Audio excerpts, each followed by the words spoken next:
Ngithathe lithuba ndixolise ngokuba siqale late bantwana bakaThixo. Siya saba nengxaki esinazo malunga network. Ndiyacinga uba masiqaleni ngoku singalibazisi. Ndicela ke ukuqala kanje sithetheni ngendlela yokuphuma eJerusalem nokuya emnqamlezweni. Sizoqalana nje apho ukuthetha. Ndicela unifundele ke mhlobo wam chapter 27 verse 23 kaMateyu. Chapter 27 verse 23 Matthew. Siyafunda ke kwincwadi kaMateyu chapter 27 verse 23. Yes. We are reading from the New King James Version. Verse 23. Verse 23. The governor said, Wathi uGavana, "Why? What evil has he done?" Bobuphi ububi abenzileyo. But they cried out all the more, saying, "Let him be crucified." Bakhala ngakumbi bathi maka bethelelwe emnqamlezweni. Bathandekayo le verse ndiyacinga uba siyayazi ngesiXhosa u75 ithi lintoni na ityala lakhe. Kungelixesha uYesu asenkundleni noba uPilato asekwinto nokuxoxa ityala lakhe.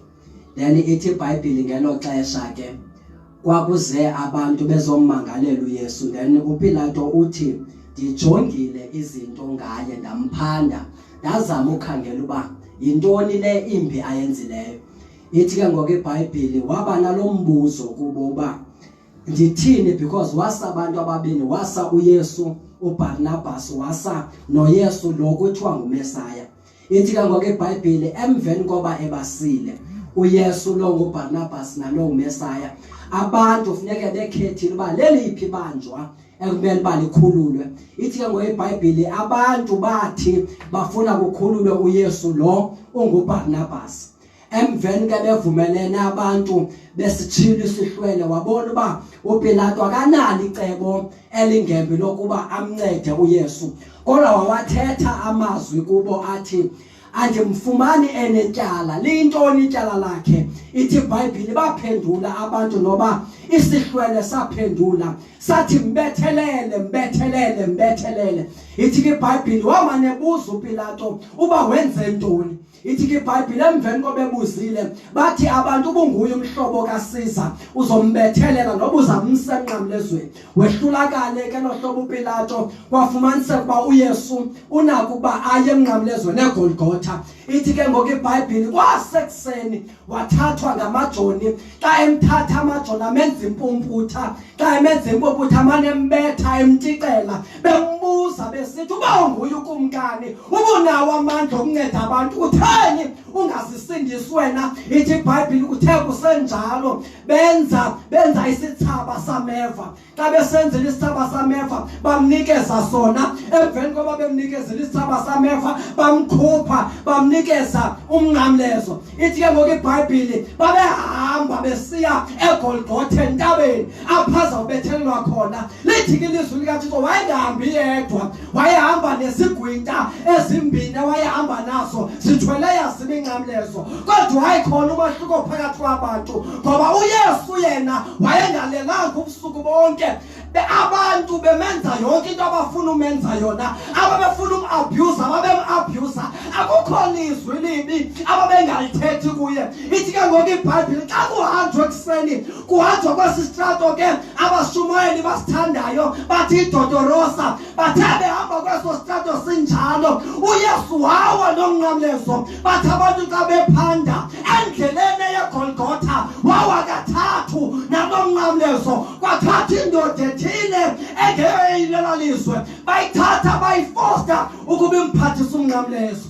Bathe besahamba njalo endleleni leyo eyenyukayo besiya entabeni yamathambo, behamba naye uYesu uthwele umnqamlezo. Ngelixesha uthweleyo umnqamlezo emqolweni wakhe selelwinyiwe, ngoba nikhumbule bathandekayo ubusuku bonke okwebethwa nobehamba nesigwinta, kodwa ndifuna uthetha into ethi ebengafani nazo. Noba behamba nabantu ebenze izinto kodwa bengafani nabo, ngoba umile umbuzo uthi lintoni ityala lakhe, siyintoni isono sakhe. Ewe makaye emnqamlezweni emnqamlezweni ewe makayo yobulawa kodwa umile umbuzo abantu ababulawayo abantu ababethelelwayo ngabantu abenze isono ngabantu abenze kakubi ngabantu abanamatyala lakhe ebekhona umahluko ithi ke iBhayibheli ngale xesha sendleleni eyenyuka intaba uYesu owayengenatyala wakhala uJudas Iscariot phambi kwalobheni wathi ndichitha igazi elingenatyala mamelani bathandekayo noba wagwetywa kodwa wagwetyela ityala wayengenalo noba waphonywa walenga emthini wenyuka intaba yamathambo kodwa isono wayengenaso ithi ke ngoku iBhayibheli kwathi kusenjalo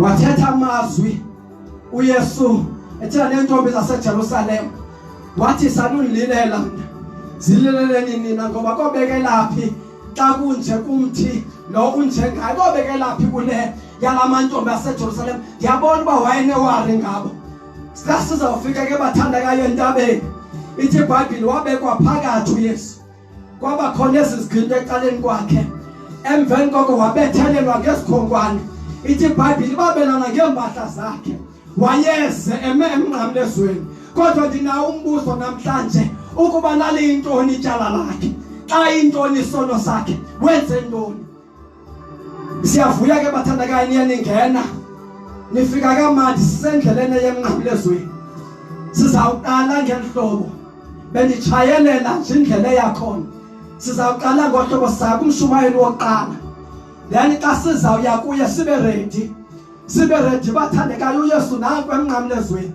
ulihlazo abantu bahlekisa ngaye kulowo nalowo umenza into yokuhlekisa ngelo xesha kanatyala wayekhona umehluko phakathi kwakhe nezizigwinta ngoba lakhe igazi lalingenatyala wakhala kokhala